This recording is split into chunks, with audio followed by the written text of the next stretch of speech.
9e chapitre, pour commencer. Je mets un verset là, le verset 36. Matthieu 9, verset 36 nous dit: voyant la foule, il fut ému de compassion pour elle, parce qu'elle était languissante et abattue, comme des brebis qui n'ont point de berger. Au chapitre 10, maintenant, verset 1, il dit: puis, ayant appelé ses 12 disciples, il leur donna le pouvoir de chasser les esprits impurs et de guérir toute maladie et toute infirmité. Au verset 6, allez plutôt vers les brebis perdues de la maison d'Israël. Allez prêcher et dites: le royaume des cieux est proche. Prions. Seigneur, je te demande encore une fois de bénir ta parole. Et merci pour ta parole, qu'elle nous instruit, qu'elle nous parle, et qu'aujourd'hui tu puisses encore une fois disposer nos cœurs, parce que nous voulons que tu nous parles, que tu nous diriges, que tu nous remplisses de ta bonté, de ta grâce encore une fois. Et nous aurons de prier par le nom de Jésus. Amen. En tout cas, cette semaine, lorsque vous regardez le monde, là, ce qui se passe dans notre monde, vous sentez de plus en plus que le monde est bouleversé. Et il n'y a aucun doute dans mon esprit, plus que jamais, que les événements qui se déroulent autour de nous et si proches de nous annoncent que Jésus revient bientôt. Mais s'il y a une chose, chers amis, que nous ne devons jamais oublier à travers tout ce qui se passe autour de nous, j'aimerais vous suggérer ce matin que Dieu désire visiter son peuple. Et c'est pour ça que j'ai intitulé ce message « L'Église que Dieu visite ». C'est-à-dire que Dieu veut aujourd'hui, dans ces derniers jours, bénir ses enfants. Il veut leur faire savoir, surtout qu'il ne les a pas abandonnés. Et il veut aussi manifester et sa puissance et son amour. Quand Dieu visite-t-il son peuple? Permettez-moi certains propos préliminaires pour vous dire d'abord que Dieu visite son peuple quand Dieu a pitié de son peuple. Et nous voyons par exemple dans Exode 4e chapitre, verset 31, il dit: et le peuple crut, et ils apprirent que l'Éternel avait visité les enfants d'Israël, qu'il avait vu leur souffrance, et ils s'inclinèrent et se prosternèrent. Et Dieu visite son peuple parce qu'il a pitié de son peuple. Mais deuxièmement, Dieu visite son peuple quand son peuple se repent, quand son peuple revient à lui. Et vous connaissez bien ce verset dans 2e Chronique qui dit: si mon peuple, sur qui est invoqué mon nom, s'humilie, prie, cherche ma face, et s'il se détourne de ses mauvaises voies, je l'exaucerai des cieux, et je lui pardonnerai ses péchés, et je guérirai son pays. Mais troisièmement, on peut dire que Dieu visite son peuple vraiment, quand son peuple est obéissant. Et c'est pour ça que Pierre lui parle dans ces termes en disant: ayons au milieu des païens une bonne conduite, afin que là même où il vous calomnie, comme si vous étiez des malfaiteurs, il remarque vos bonnes œuvres et glorifie Dieu au jour où il les visitera. Dieu veut visiter son peuple. Mais j'aimerais surtout mettre l'emphase sur ce dernier point. Que Dieu visite son peuple quand son peuple est obéissant. Quand son peuple, voyez, est fidèle à sa parole. Quand son peuple est fidèle aux œuvres qu'il a préparées d'avance. Comme nous dit Éphésiens 2e chapitre, verset 10. Donc, brièvement, j'aimerais regarder avec vous 5 choses que Dieu s'attend de nous. Il y a des choses que Dieu demande de nous qui sont là dans la parole de Dieu.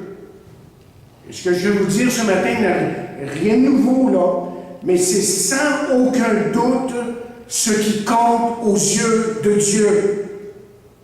Il y a des choses qui sont extrêmement importantes pour Dieu, pour lesquelles on doit être fidèle et obéissant.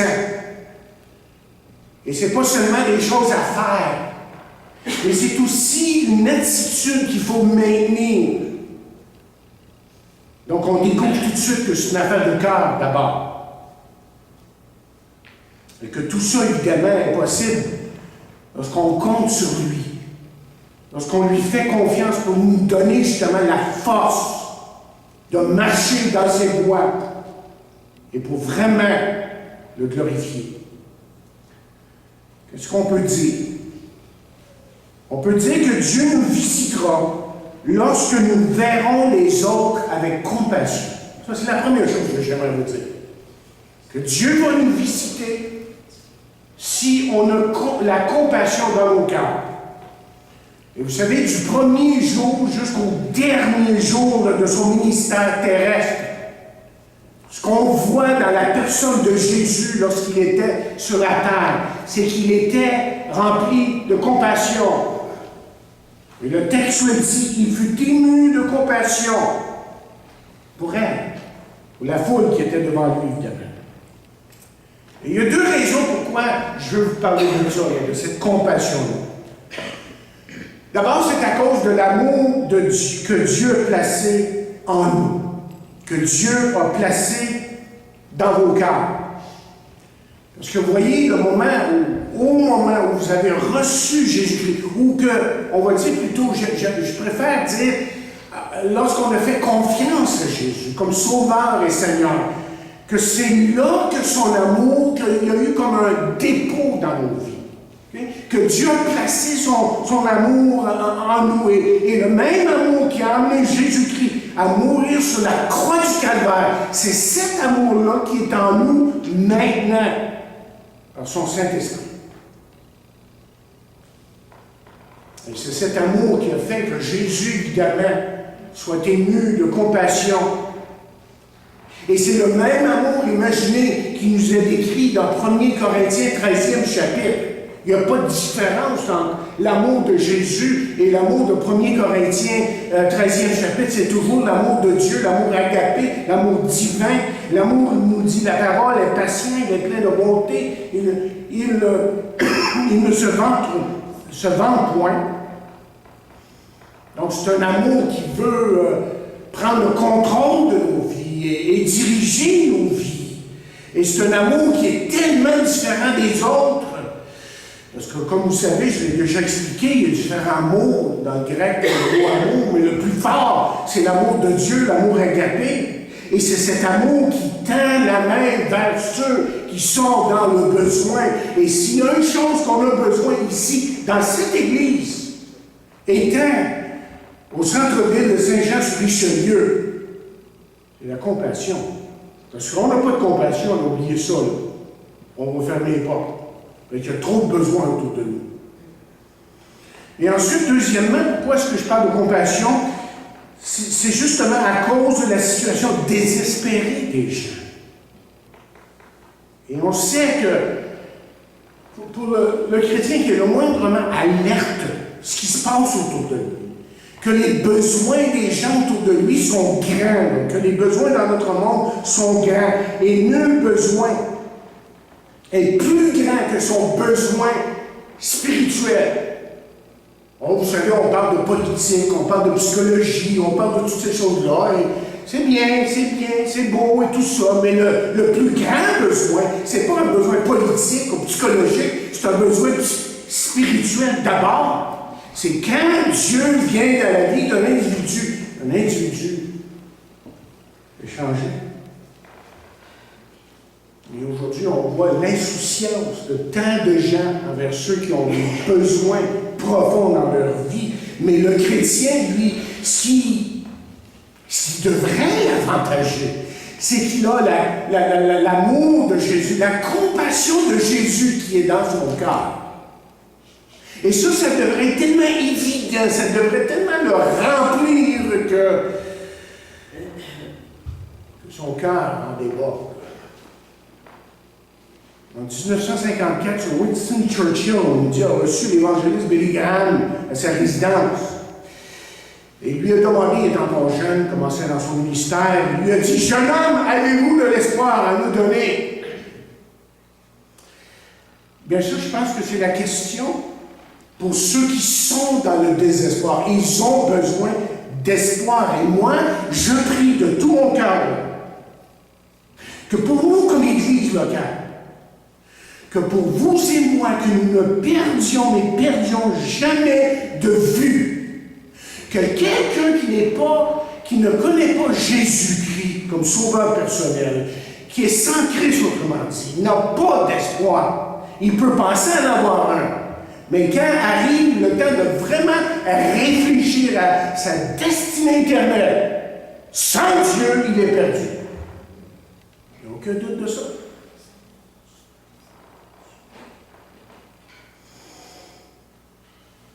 Et c'est pour ça que Jésus nous interpelle ici, dans ce texte, comme lui le faisait, d'aller vers les gens qui étaient sans espoir. Mais deuxièmement, voici que Dieu nous visitera lorsque, bien, je dirais comme ceci, lorsque nous répondrons aux défis avec enthousiasme. Et s'il y a une chose qu'on pouvait détecter en Jésus, vous savez, quand vous lisez les évangiles, là, que vous lisez l'histoire de Jésus, son ministère, il était tellement transparent. Parfois, nous, on peut jouer un petit jeu spirituel, tu sais, on peut, devant les gens, moi, je suis spirituel, puis moi, je prie-tu bien, puis je chante des mots cantiques. Puis des fois, c'est pas vrai du tout. Des fois, malheureusement, il n'y a rien de vrai dans ce qu'on intérieurement. Là. On est mort intérieurement, spirituellement. Mais Jésus, lui, était tellement transparent, on ne pouvait pas s'en douter aucunement qu'il était rempli justement de la puissance de Dieu. Et Jésus voyait un défi devant lui, celui d'annoncer évidemment le royaume de Dieu à un monde qui était perdu ou sans Dieu, qui s'était éloigné de Dieu. Écoutez ces paroles, il dit, la moisson est grande, mais il va ajouter, il y a peu d'ouvriers. Peu d'ouvriers. Et je peux m'imaginer que Jésus a approché ce défi-là avec enthousiasme. Peut-être parce qu'il connaissait la fin. Il savait que ça allait être difficile, mais il savait la fin. Il savait que malgré tout ce qu'il allait subir, la fin appartenait à Dieu et lui appartenait. Mais pourquoi est-ce qu'on doit approcher la tâche avec enthousiasme? Pour deux raisons. La première raison, c'est d'abord parce que la tâche est immense. Écoutez encore une fois les paroles de Jésus. Il dit, la moisson est grande, mais il y a peu d'ouvriers. La moisson est grande. Et écoutez, parler de Jésus, là, parler de notre foi à quelqu'un aujourd'hui, c'est pas une mince affaire. Hein? C'est pas quelque chose que les gens veulent nécessairement entendre. Mais heureusement que lorsqu'on lit les Écritures, on peut comprendre ceci. Écoutez bien ce qu'il dit. Nul ne peut venir à moi si le Père qui m'a envoyé ne l'attire. Ça me soulage. Ça me soulage. Mais toutefois, lorsqu'on regarde notre monde, là, on constate les choses qui se passent autour de nous, on voit un monde qui pense peu à Dieu et pense peu aux choses éternelles. Et après tout ça, après avoir tout dit ça, on s'aperçoit que c'est une société qui s'ennuie. Comment est-ce qu'on le sait, ça? Parce que c'est une société qui veut de plus en plus du plaisir. Et on s'arrange pour que les gens aient du plaisir. Que ce soit l'ordinateur, que ce soit la télévision, que ce soit, nommez-les, peut-être vous savez mieux que moi. Et quelqu'un a écrit une société qui dépense une grande partie de son argent pour le plaisir est une société décadente. Oh! Mes chers amis, l'Empire romain était connu pour ses extravagances. On nous raconte que l'empereur Vitilius a tenu un banquet ayant 2000 poissons et 5000 oiseaux pour nourrir ses invités. Et les analystes sont d'accord pour dire que l'ennui avait comme séduit cette société et qu'ils essayaient de s'en échapper autant que possible. Ils s'ennuyaient. Mais évidemment, notre société ressemble beaucoup à ça.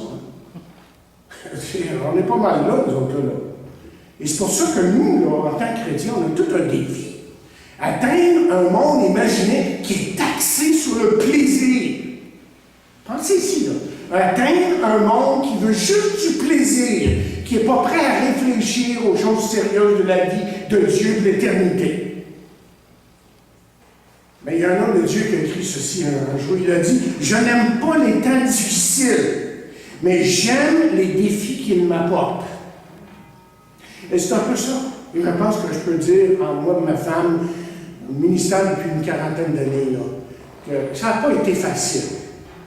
Mais à un moment donné, je me suis dit, par la grâce de Dieu, emmenez-moi-en des défis, puis on va y aller avec Dieu, ben, tout ça.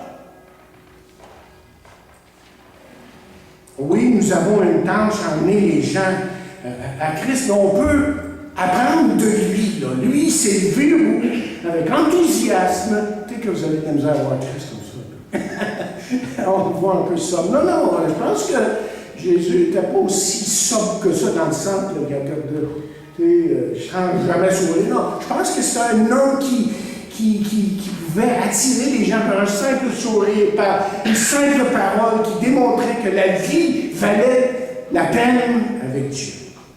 Ensuite, nous devons relever le défi avec enthousiasme parce que les ouvriers sont peu nombreux. Drôle de choses peut-être à dire, vous allez dire, ouais, pourquoi on serait enthousiaste avec un peu d'ouvriers? Oui, on constate que dans les églises aujourd'hui, évangéliques, on va dire, OK, église évangélique, publique, bon, que malgré le fait qu'on se dit évangélique, biblique, ou appelez ça comme vous voulez, qu'il y a juste 20% à peu près, et moins, qui s'impliquent vraiment, qui s'impliquent dans l'œuvre de Dieu. On compte plutôt sur le pasteur, sur certaines personnes dans l'Église pour faire l'œuvre, puis on se contente de ça, quand en réalité, la tâche, on devrait comprendre, elle nous revient à tous. Selon les dons que Dieu nous a donnés, évidemment, vous n'attendez pas ce que vous faites tout. Selon les dons que Dieu vous a donnés, et vous seriez surpris ce que Dieu vous a donné si vous priez et que vous vous mettez à l'œuvre. Si vous vous mettez à l'œuvre. Mais même si c'est une minorité, vous voyez, puis je pense que je peux dire que durant tout mon ministère, on a toujours été dans la minorité. Mais heureusement que Dieu est avec nous, qu'on peut y aller avec enthousiasme, parce qu'il y a une chose qu'on sait. Peut-être des choses qu'on sait. D'abord, il est avec nous. Et deuxièmement, on sait qu'il s'en vient bientôt, donc ça vaut la peine de s'occuper de son œuvre. De vraiment s'occuper de son œuvre. Parce qu'il vient bientôt nous chercher. Et troisièmement, Dieu nous visitera lorsque nous viendrons à lui dans la prière. Dieu nous visitera lorsqu'on viendra à lui dans la prière. C'est vrai, la tâche est difficile. Fonder une église, c'est pas une mince affaire, c'est pas une chose facile.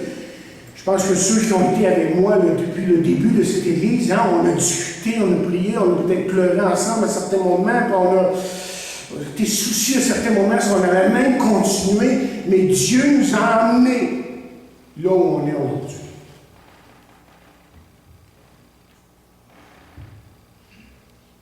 Jésus a dit ceci, priez donc. Hein?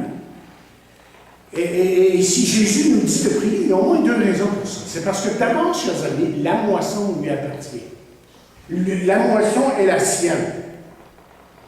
Lisons donc ces quelques paroles de nous, parce qu'il y ajoute quelque chose. Il dit, Priez donc le maître de la moisson. Le maître de la moisson. Et quand je réalise que lui est maître de la moisson, ça enlève le stress. Moi, je réalise que tout ce que je suis, c'est un homme que Dieu peut utiliser, j'espère, que c'est lui qui attire, que c'est lui qui sauve, et que nous, justement, vous et moi, œuvrant ensemble, on peut attirer les gens à l'évangile de Jésus-Christ. Mais pourquoi prier? Parce qu'il y a un autre élément qui est extrêmement important.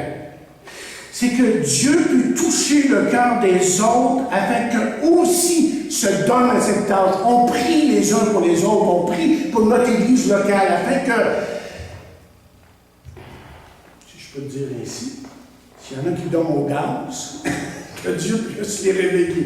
À un moment donné, ils vont tellement voir que Dieu est à l'œuvre autour d'eux, que Dieu est en train de faire quelque chose, ils vont dire, ben, moi aussi, je veux faire partie de ça. Je suis tanné d'être dans les estrades, je veux jouer. Je suis sûr que, qui est pour vous qui est canadien, ce soir, qui était dans les estrades, en tout cas, il devait avoir un joueur dans les estrades, ils n'ont toujours des extras, hein? Il devait lui regarder ça et dire, ah, j'aimerais donc être là, puis jouer avec eux, puis gagner cette partie-là. C'est plate d'être des estrades. Il faut être sa patinoire, puis participer à la joute. Vous allez avoir beaucoup plus de plaisir. Je peux vous garantir. Et donc, par la prière, vous voyez, ce qui arrive, c'est bien ça. Par la prière, vous voyez, ce que Dieu fait, Dieu dispose les cœurs. Dieu dispose les cœurs. Dieu commence à travailler dans les cœurs. Donc, on prie les uns pour les autres. Je prie pour vous et je sais que Dieu est en train de disposer les cœurs. Dieu est en train de faire son œuvre et par notre action et par l'œuvre de Dieu qui se fait en nous, mais on devient des modèles. C'est pas qu'on se pense supérieur là, parce que moi, je suis en train de faire ci et ça, que moi, là, écoutez, que moi, je fais l'œuvre de Dieu. Non, c'est pas ça. Ça n'a rien à faire avec ça. C'est par sa grâce que je peux faire ça. Et je veux le faire humblement. Parce que si je ne le fais pas humblement, oubliez ça, il n'y a rien qui va arriver. Dieu ne peut pas bénir un orgueilleux. Il nous promet ça dans sa parole. Et quatrièmement, Dieu nous visitera lorsque vous et moi, on fera confiance à la puissance du Saint-Esprit. Et ce qu'on voit là, dans le chapitre 10 de Matthieu, c'est les 12 qui ont reçu de Christ la puissance pour chasser les esprits impurs et guérir les malades. Et ce n'est pas des hommes qui commencent à se questionner sur ce qu'ils ont reçu. Ils l'ont reçu simplement. Et il y a deux raisons qui font que vous et moi, on doit absolument faire confiance au Saint-Esprit. D'abord à cause de sa source. Alors, remarquez, il leur donna, il est dit au verset 1 du chapitre 10, il leur donna. Et Jésus a donné à son Église la puissance du Saint-Esprit. Comment dit, là, ce que j'essaie de vous dire ce matin, c'est que de la même façon que vous avez fait confiance à Jésus, vous lui avez fait confiance, faites confiance au Saint-Esprit qui est en vous maintenant pour agir en vous et à travers vous. Parce que Dieu veut faire de grandes choses dans votre vie. Et ensuite, la deuxième raison pourquoi on doit faire confiance au Saint-Esprit, c'est à cause de son but. Si Dieu nous a donné son esprit, c'est parce que je pense qu'il y a quelque chose de très spécifique dans sa tête. OK? Daniel parlait très humain. Hein? OK? Dans sa tête, il y a un but très spécifique. Et d'abord, pour commencer, on pourrait dire, pour commencer, que pour le chrétien, le Saint-Esprit, c'est sa marque d'identification. Autrement dit, on ne peut pas être chrétien pour avoir le Saint-Esprit. Impossible, ça ne marche pas. La Bible dit, si quelqu'un n'a pas l'Esprit de Christ, il ne lui appartient pas. Le Saint-Esprit est votre marque d'identification. Évidemment, moi, je ne peux pas voir ça dans vous. C'est Dieu qui voit. Dieu sait si le Saint-Esprit est en vous. Mais le Saint-Esprit fait tellement de choses. D'abord, il baptise du Saint-Esprit. Et ne vous laissez pas dire, s'il vous plaît, que vous avez besoin de chercher le baptême du Saint-Esprit. Ça, c'est un non-sens. Parce que le baptême du Saint-Esprit, c'est d'être placé dans le corps de Christ. Vous êtes placé dans le corps de Christ au moment de votre conversion, pas après. Prenez le temps de lire 1 Corinthiens 12, 13. C'est le verset, et c'est le seul verset qui vraiment nous donne la définition du baptême du Saint-Esprit. Et c'est la partie didactique des Écritures. Il nous a placés dans le corps. On est tous dans le corps. Je n'irai pas dans ce sujet-là parce que je savais qu'on pourrait en dire pas pour rire. C'est un sujet qu'on va aborder dans notre étude du mercredi à un moment donné pour montrer que oui, les apôtres, eux, ont traversé de la loi à la grâce. Ils étaient dans la loi, mais l'Église de Christ est devenue réalité au jour de la Pentecôte. Donc c'est là qu'ils ont été placés dans le corps de Christ, qu'ils ont reçu l'Esprit de Christ en permanence. Nous, ça arrive à notre conversion. Eux, c'est arrivé différemment. Il y a une époque différente. OK, j'en dis pas plus. On peut dire que le Saint-Esprit sanctifie, qu'il parle, qu'il purifie, qu'il éclaire, que le Saint-Esprit réconforte et qu'il donne, il est en vous, la puissance de témoigner de Jésus. Parce que selon Jean 16e chapitre, le Saint-Esprit nous témoigne de Jésus, qu'il est notre Sauveur et Seigneur et qu'il est justement celui que les hommes aujourd'hui ont besoin. Ils n'ont pas besoin d'autre chose, ils ont besoin de Jésus. Vous vous rappelez la question de Churchill à Billingham? Jeune homme, avez-vous de l'espoir à donner aux gens? Il a fait une grande croisade, je pense, un grand bataille. Il s'est tourné vers Churchill et lui a dit Jésus. Il n'a pas dit d'autre chose. Il a dit Jésus. Et le but ultime de l'œuvre du Saint-Esprit, c'est d'élever le précieux nom de Jésus, celui qui sauve, celui qui change les gens. Et cinquièmement, et dernièrement, Dieu nous visitera lorsque nous partagerons la joie ou l'Évangile avec joie. Lorsque nous partagerons l'Évangile avec joie. Imaginez ici, on peut s'imaginer que lorsque les disciples allèrent de lieu en lieu, faisant ce que Jésus leur avait dit de faire, qu'eux étaient remplis de joie de faire ça. C'est extraordinaire ce qui arrivait. Wow! Et qu'ils apportaient la joie à ceux qui recevaient, évidemment. Que ce soit la guérison, que ce soit autre chose, la parole du royaume. Et je suis certain que plusieurs, à ce moment-là, qu'est-ce qui est arrivé? Que plusieurs ont reconnu en Jésus le Messie. Et qui se sont tournés vers lui. Mes chers amis, vous pouvez partager la bonne nouvelle à cause de sa puissance et le faire avec joie. Quand on annonce le nom de Jésus, il y a une puissance qui se dégage, qui vient de Dieu, qui fait que les hommes se tournent vers Dieu.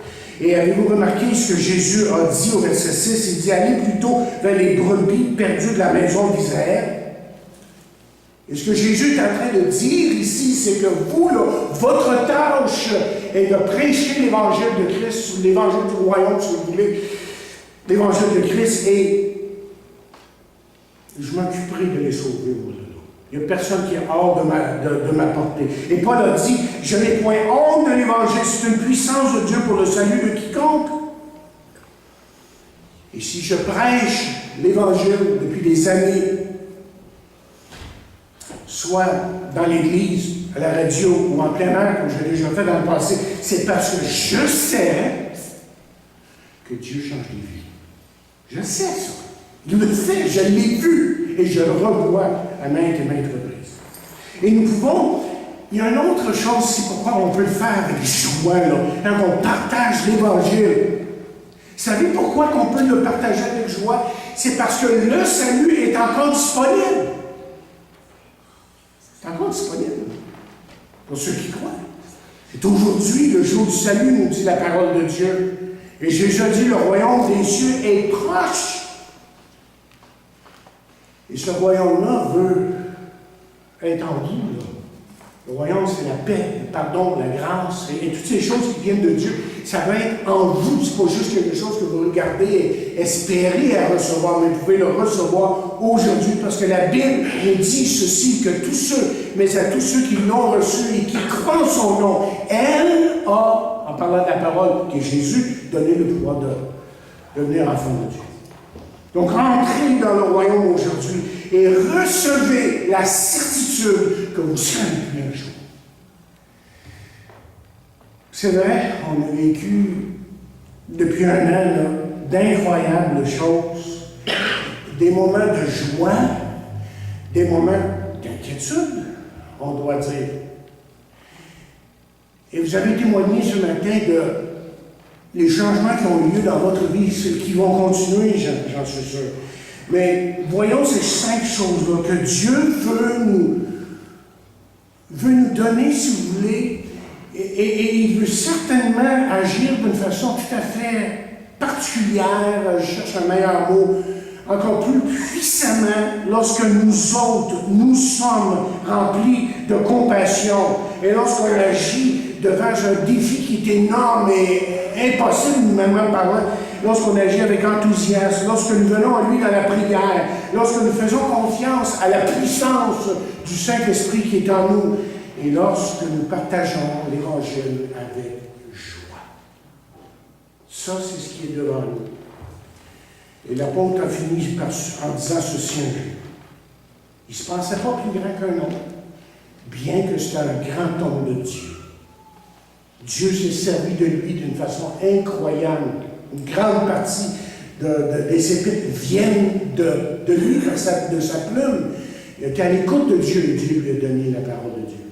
Et voici ce qu'il dit.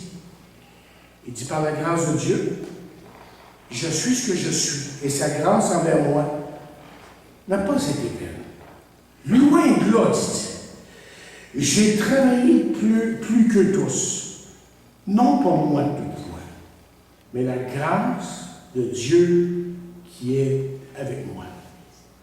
Et c'est ça, l'œuvre de Dieu. Il est avec nous et il veut nous bénir. Amen. Que Dieu bénisse sa parole.